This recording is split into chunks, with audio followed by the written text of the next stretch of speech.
PSM Makassar mendapat tambahan amunisi jelang lawan Bali United. Stopper Yuran Fernandes sudah bergabung di latihan PSM Makassar di Stadion Kalekowa, Kabupaten Goa pada Senin 16 Januari 2023 sore.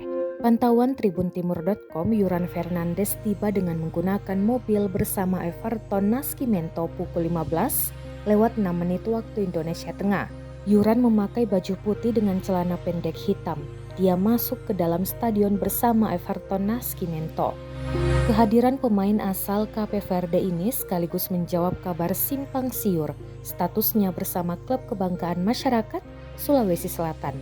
Pasalnya, ia absen sejak latihan perdana PSM di Stadion Kalekowa pada Kamis 5 Januari 2023. Bahkan tidak ada dalam skuad yang berangkat ke Banjarmasin untuk lawan PS Barito Putra pada laga tunda Selasa 10 Januari 2023. Kehadiran Yuran akan membuat benteng pertahanan PSM Makassar semakin kuat.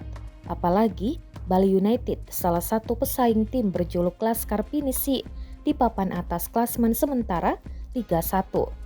Tak hanya Yuran, sang juru taktik Bernardo Tavares juga sudah memainkan Agung Manan.